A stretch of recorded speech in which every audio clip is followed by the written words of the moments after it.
Srinath Reddy Mittapalli YouTube channel స్వాగతం. నమస్కారం. నేను మీ శ్రీనాథ్ రెడ్డి మిట్టపల్లి. ఇవాళ తరకు వచ్చి మే 5, 2026 సంవత్సరం. ఇవాళ ముఖ్యాంశాలకు వచ్చినట్లయితే, కాల్పుల విరమణ ఒప్పందం అనేటువంటిది ప్రారంభమైన తర్వాత ఇరాన్ నిన్న యుఏఈ పైన దాడులు అయితే నిర్వహించింది. దీన్ని అన్ని దేశాలు ఖండించడం జరిగింది. అయితే నిన్నటితోటి ఆగలేదు, ఇవాళ కూడా దాడులు అయితే కొనసాగిస్తుంది. యుఏఈ వాటిని ధీటుగా ఎదుర్కొంటూ ఉంది. బాలిస్టిక్ క్షిపణులు కావచ్చు, క్రూయిజ్ మిజైల్స్ కావచ్చు, డ్రోన్లు కావచ్చు, ఇలాంటివి యుఏఈ వైపు ఇతనికి వస్తున్నాయి. వాటిని యుఏఈకి సంబంధించి డిఫెన్స్ వాళ్ళు అయితే ఎదుర్కోవడం జరుగుతుంది. అయితే వీటి కారణంగా ఇవాళ ఎంత నష్టం జరిగింది, ఏదైనా ఆస్తి నష్టమైనా ప్రాణ నష్టమైనా జరిగిందా, వీటికి సంబంధించిన అప్డేట్స్ ఇతనికి ఇంకా అందాల్సి ఉంది. కానీ ప్రస్తుతానికి మాత్రం దాడులు జరుగుతున్నాయి. వాటిని ఎదుర్కొంటూ ఉంది యుఏఈ. దీన్ని అన్ని దేశాలు కూడా ఖండిస్తూ ఉన్నాయి. ఎందుకంటే కాల్పుల విరమణ ఒప్పందం అనేటువంటిది అమల్లో ఉన్నప్పుడు ఈ విధంగా ఇరాన్ అనేటువంటిది చేయకూడదు. దీనికి కంపల్సరీగా ఇరాన్ అయితే సమాధానం చెప్పాల్సిన అవసరం అయితే ఉంది అని చెప్పేసి అన్ని దేశాలు కూడా ఖండిస్తున్నాయి.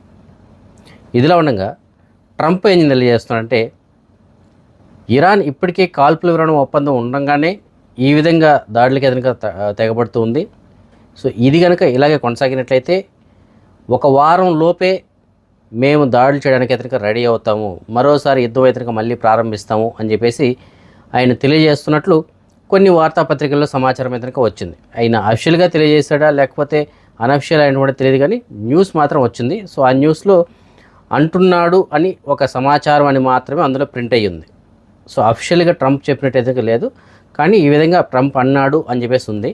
సో అది కూడా నిజం కావచ్చు. ఎందుకంటే ఈ విధంగా కాల్పుల విరమణ ఒప్పందం ఉన్నప్పుడు వీళ్ళు దాడులు నిర్వహిస్తూ ఉంటే కంపల్సరీగా మళ్ళీ యుద్ధం ప్రారంభమవడానికి అవకాశాలు అయితే ఉండొచ్చు. సో అది కూడా ఒక వారం రోజులని స్టార్ట్ అవ్వచ్చు అని చెప్పేసి అంటున్నారు. మరి చూడాలి, ఇరాన్ ఈ దాడులు ఎందుకు నిర్వహిస్తుంది, ఇది ఇంతటితో ఆపుతుందా లేదంటే కావాలనే కయ్యానికి రెడీ అవుతుందా? మరి రెచ్చగొడుతున్నట్లే కదా దీని అర్థం.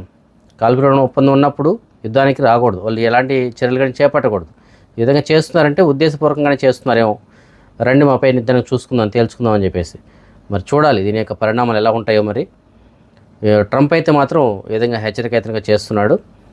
ఒక వారం లోపు వీళ్ళు కనుక సర్దు మనకపోతే తప్పనిసరిగా మరోసారి మొన్నట్లాగానే ఈ గల్ఫ్ రీజన్లో యుద్ధ వాతావరణం మళ్ళీ ప్రారంభమవడానికి ఛాన్సెస్ ఏదైనా కనిపిస్తున్నాయని చెప్పేసి తెలుస్తుంది. కువైట్లో ఇవాళ మధ్యాహ్నం స్వల్పపాటి భూ ప్రకంపనలు ఎదురుగా చోటు చేసుకున్నాయి. రెక్టర్ స్కేల్ పైన దీని యొక్క తీవ్రత ఎదురుగా 4.4గా నమోదైంది. కువైట్లోని పలు ప్రాంతాల్లో ఈ భూ ప్రకంపనల్ని చాలామంది గుర్తించినట్లుగా తెలియజేస్తున్నారు. అయితే ఇది చాలా స్వల్పపాటి భూకంపం అని చెప్పేసి మనం చెప్పుకోవాలి. దీనివల్ల ప్రస్తుతానికి ఎలాంటి ఆస్తి నష్టం కానీ అలాగే ప్రాణ నష్టం కానీ జరిగినట్లు ఎక్కడ కానీ నివేదికలు అయితే లేవు. కువైట్లో ఈ మధ్యకాలంలో అక్రమ మద్యం, మాదద్రవ్యాలు ఇలాంటి వాటికి సంబంధించిన కేసులు కొంత తగ్గినా అడపాదడపా ఎక్కడో దగ్గర మళ్ళీ కేసులు అయితే బయటపడుతూనే ఉన్నాయి. అలాంటి సంఘటన ఒకటి చోటు చేసుకుంది కువైట్లోని సబాహ్ అల్ సాలిం. ఈ ప్రాంతంలోని ఒక ఇంటిలో గంజాయిని సాగు చేయడం జరుగుతుంది. దానికి సంబంధించినటువంటి అన్ని రకాల సెటప్స్ అయితే ఇంట్లోనే చేసుకున్నారు. ఇంట్లోనే గంజాయి పెంచడం జరుగుతుంది. మొక్కలు పెంచడం, అలాగే విత్తనాలు, అలాగే వాటికి సంబంధించిన మిగతా ఏవైతే తయారు చేస్తారో గంజాయి ద్వారా అవన్నీ కూడా వాళ్ళు సెటప్ ఇంట్లోనే చేసేసుకున్నారు. సో దీనిపైన రైడ్ అవుట్ చేసిన తర్వాత ఒక 4 కువైట్కి సంబంధించిన పవర్లను కూడా అదుపులో తీసుకోవడం జరిగింది. దీనికి సంబంధించిన ఒక వీడియో కూడా ఉంది. ఆ వీడియోని కూడా మీకు ప్లే చేస్తాను, ఒకసారి చూడొచ్చు. వాళ్ళు ఏ రేంజ్లో ఇంట్లో సెటప్ చేసి గంజాయిని పెంచుతున్నారు.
కువైట్లో విదేశీ మద్యం విక్రయిస్తున్నటువంటి ఒక డెలివరీ బాయ్ని కువైట్కి సంబంధించిన భద్రతా అధికారులు అదుపులో తీసుకున్నారు. అదుపులో తీసుకున్న తర్వాత విచారణలో అతను మద్యం విక్రయిస్తున్నట్లు, మద్యం వ్యాపారం చేస్తున్నట్లు ఒప్పుకున్నాడు. అతను ఒక అరబ్ దేశస్తుడిగా గుర్తించారు. అతని దగ్గర నుండి సుమారుగా ఒక 17 మద్యం బాటిల్ని ఇతనికి స్వాధీనం చేసుకోవడం జరిగింది. అతనిపైన ప్రస్తుతానికి కేసు ఇతనికి నమోదు చేసి చట్టపరమైన చర్యలు తీసుకోవడం కోసం సంబంధిత విభాగాలకి రెఫర్ చేశారు.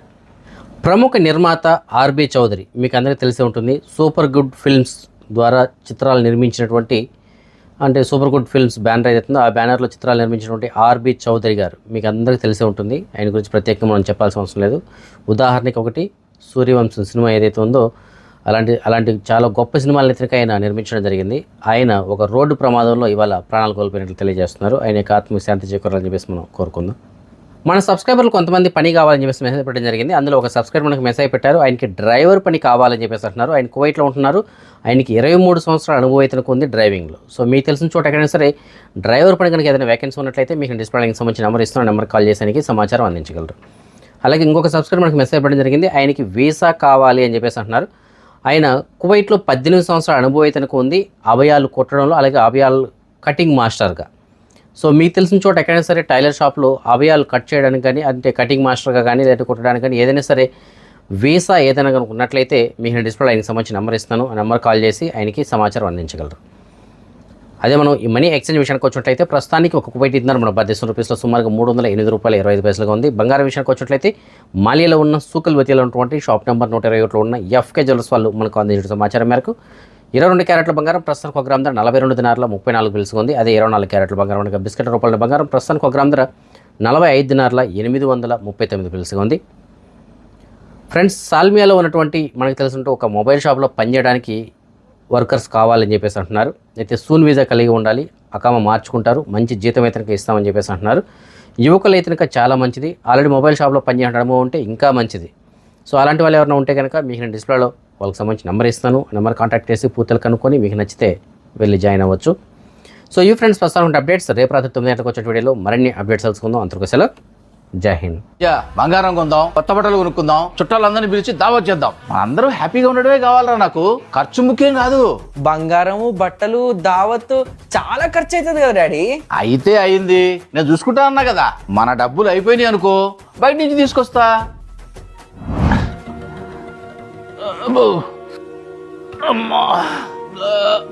ఏమైంది డాడీ, బానే ఉన్నారా? చెస్ట్ లో కొంచెం పెయిన్ వస్తుందిరా, కళ్ళు కూడా. డాడీ ఇప్పుడు ఎలా ఉంది డాడీ? నాకేం కాలేదు, బానే ఉన్నా. మీరు ఆల్రెడీ ఆ డాక్టర్ ని కలిసారట కదా, ఆయన మీకు హార్ట్ ప్రాబ్లం ఉందని చెప్పారంట కదా, ఫుల్ బాడీ చెకప్ చేయించుకొని హాస్పిటల్లో అడ్మిట్ అవ్వమని కూడా అన్నారట కదా. మరి మీరు ఎందుకు ఇవేవి నాకు చెప్పలేదు? ఆ డాక్టర్ అలా చెప్తున్నాడు రా, కంగారు పడాల్సిన అవసరం లేదు. ఏదో గ్యాస్ వల్ల వచ్చిన చిన్న పెయిన్, అంత సీరియస్ కూడా కాదు. ఆ డాక్టరే భయపెట్టడానికి, డబ్బులు గుంజడానికి అలా చెప్తున్నాడు. అయినా హాస్పిటల్ బిల్లులు వామ్మో. మీరు అలా మాట్లాడి ఈరోజు జరిగిందాన్ని ఇగ్నోర్ చేయొద్దు. డాక్టర్ పని డాక్టర్ చేస్తారు. ఇక్కడ మీ హెల్త్ ఇంపార్టెంట్, డబ్బులు కాదు. నాకు అర్థమైంది, ఈ హాస్పిటల్ ట్రీట్మెంట్ చాలా ఖర్చుతో కూడుకునే వ్యవహారం. నేను ఇవన్నీ భరించలేను. ఈ రోజు టాబ్లెట్లు వేసుకుంటే మొత్తం తగ్గిపోతుంది. బంగారం కొనుక్కోవడానికి, బట్టలు కొనుక్కోవడానికి, ఫంక్షన్లు చేయడానికి మన దగ్గర డబ్బులు ఉంటాయి. ఇలాంటి వాటికి మాత్రం డబ్బులు ఉండవు. అందుకే నేను మన ఫ్యామిలీ మొత్తానికి హెల్త్ ఇన్సూరెన్స్ తీసుకున్నాను. ఎమర్జెన్సీ ఎప్పుడు ఏ సైడ్ నుంచి వస్తుందో తెలీదు. అందుకే నేను ముందే ప్లాన్ చేసుకున్నాను. నిజమా? ఇన్సూరెన్స్ అంటే చాలా ఎక్స్పెన్సివ్ కదరా. అలా ఏం ఉండదు.